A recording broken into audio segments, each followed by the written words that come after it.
খবর শুনছেন নিউজ 7 দিন ইউটিউব চ্যানেল থেকে। জানাবো আজকের সারাদিনের বাছাই করা কিছু গুরুত্বপূর্ণ তাজা সংবাদ। খবরের শুরুতেই জানিয়ে দেব সংবাদ শিরোনাম। শুভেন্দুকে বড় চ্যালেঞ্জ দিলেন হুমায়ুন, হারলে রাজনীতি ছেড়ে দেওয়ার ঘোষণাও। নিউ টাউনে বিজেপি কর্মীদের বেধড়ক মারধরের অভিযোগ, কাঠগড়ায় তৃণমূল। গলায় ওড়নার ফাঁস, সঞ্জয়ের ভাগ্নির ময়নাতদন্তের প্রাথমিক রিপোর্টে যা এলো তা মানেই নারাজ ঠাকুমা।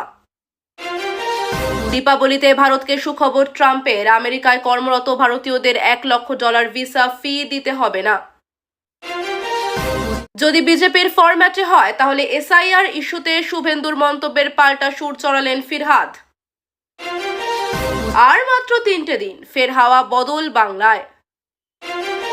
ভগবান রামের সাহসেরই প্রতিফলন অপারেশন সিঁদুর, দীপাবলিতে দেশবাসীর উদ্দেশ্যে খোলা চিঠি মোদির। পেহেলগাঁও হামলায় নিহত বিতানের মা বাবাকে কালীপুজোর প্রসাদ পাঠালেন মমতা। পার্থর আসনে বসবেন শোভন, বেহালায় পোস্টার জল্পনার মাঝেই বিজেপি বলল এটা বৈশাখীদের জয়। নগ্ন করে বুকে হাত দেয়, চুম্বন করতে থাকে 30 মিনিট ধরে, ক্লিনিকের ভিতরই তরুণী রোগীকে চরম যৌন হয়রানি ডাক্তারের। Part time home guard, full time Trinamool, মহিলা চিকিৎসককে পিটিয়ে গ্রেফতার কাউন্সিলর ঘনিষ্ঠ।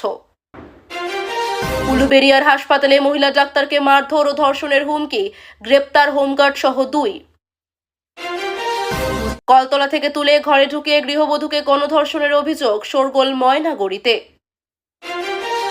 এসএসসি আবহেই সুপ্রিম রায়ের চাকরি হারাতে পারেন রাজ্যের 90,000 শিক্ষক, টিইটি নিয়ে সর্বশেষ আপডেট।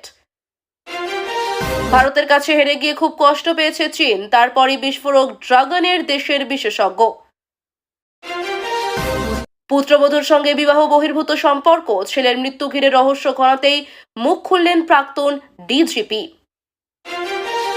ঐতিহাসিক কেল্লায় নামাজ পড়েছিলেন মহিলারা, গোমূত্র দিয়ে এলাকা পবিত্র করলেন বিজেপি সাংসদ। বাজি ফাটানোকে কেন্দ্র করে রণক্ষেত্র ভাঙড়, তুমুল সংঘর্ষ আইএসএফ টিএমসি কর্মীদের মধ্যে। দুঃস্বপ্নের স্মৃতি নিয়ে ফেরা সম্ভব নয়, কসবার আইন কলেজ ছাড়লেন নির্যাতিতা ছাত্রী, শুরু করবেন নতুন পথে। চোখে আঙুল দিয়ে দেখানো হবে সরকারের ব্যর্থতা, আরএসএস বিজেপির বৈঠকে যা আলোচনা হলো। কোনটা রেড ফ্ল্যাগ, মন ভাঙলেই বা কি করবেন, ভালোবাসার পাঠ দিতে গ্র্যাজুয়েশনে শুরু নতুন কোর্স।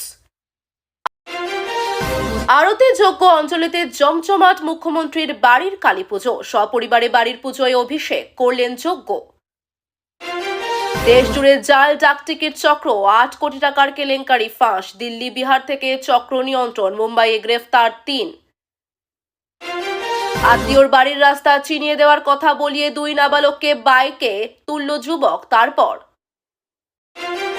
3 বছর আগে রেজিস্ট্রি, ফেব্রুয়ারিতে ছিল বিয়ে, তার আগেই গঙ্গায় ঝাঁপ যুবতীর।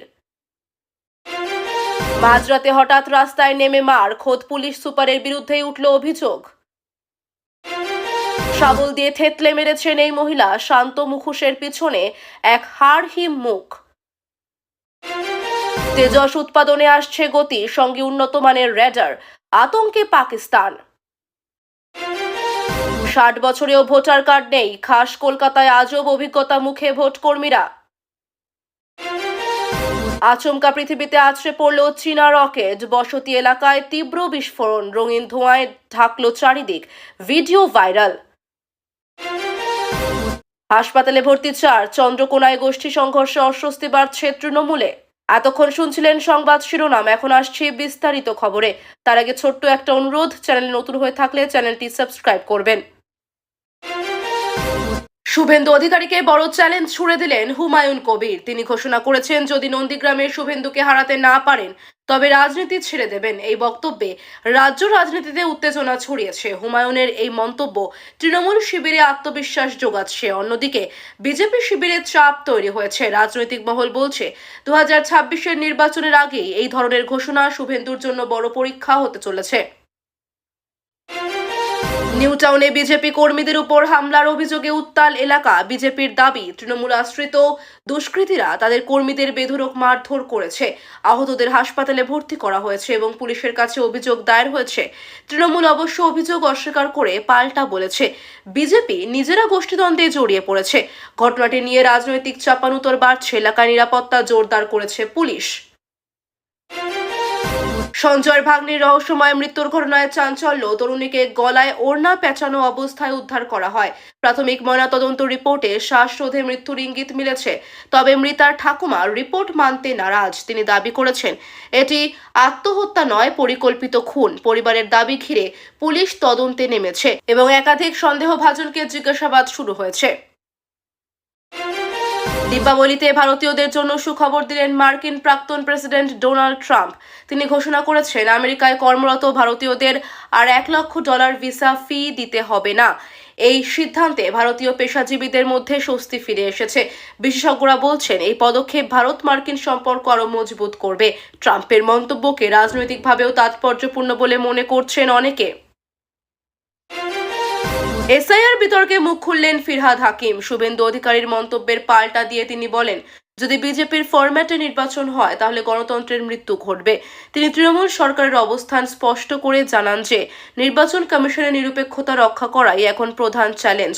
অন্যদিকে শুভেন্দুর দাবি, রাজ্যে ভোটার তালিকা নিয়ে দুর্নীতি হচ্ছে। এই ইস্যুতে রাজনৈতিক উত্তাপ ক্রমশ বাড়ছে। আগামী 3 দিনের মধ্যেই আবার হাওয়া বদল আসছে বাংলায়। আবহাওয়া দফতরের পূর্বাভাস অনুযায়ী উত্তরবঙ্গের পাহাড়ি এলাকায় হালকা বৃষ্টি হতে পারে। দক্ষিণবঙ্গেও আর্দ্রতার মাত্রা বাড়বে এবং রাতের দিকে হালকা শীত অনুভূত হতে পারে। দীপাবলির সময় বৃষ্টি হবে কিনা তা এখনো নিশ্চিত নয়। হাওয়া বদলের এই ইঙ্গিত কৃষকদের কাজেও প্রভাব ফেলতে পারে বলে মনে করা হচ্ছে। প্রধানমন্ত্রী নরেন্দ্র মোদী দীপাবলির প্রাক্কালে দেশবাসীর উদ্দেশ্যে চিঠি প্রকাশ করেছেন। সেখানে তিনি অপারেশন সিঁদুরের প্রসঙ্গ তুলে বলেছেন, এটি ভগবান রামের সাহস ও ত্যাগের প্রতীক। দেশের সৈনিকদের বীরত্বের প্রশংসা করে মোদী আহ্বান জানিয়েছেন সবাই যেন দেশপ্রেম ও ঐক্যের বার্তা ছড়িয়ে দেয়। তার বার্তা দেশবাসীর মধ্যে উচ্ছ্বাসের সঞ্চার করেছে। পেহেলগাঁও হামলায় নিহত বিতান মুখার্জির মা বাবার কাছে কালীপুজোর প্রসাদ পাঠালেন মুখ্যমন্ত্রী মমতা বন্দ্যোপাধ্যায়। তিনি শোক সন্তপ্ত পরিবারের পাশে থাকার বার্তা দিয়েছেন। তৃণমূল সূত্রে জানা গেছে, মুখ্যমন্ত্রী ব্যক্তিগতভাবে ফোনেও শোক প্রকাশ করেছেন। পরিবারের সদস্যরা আবেগপ্রবণ হয়ে বলেন, মমতার এই পদক্ষেপ তাদের মানসিক শক্তি জুগিয়েছে। ঘটনাটি রাজ্যের মানবিক দৃষ্টান্ত হিসেবে প্রশংসিত হচ্ছে।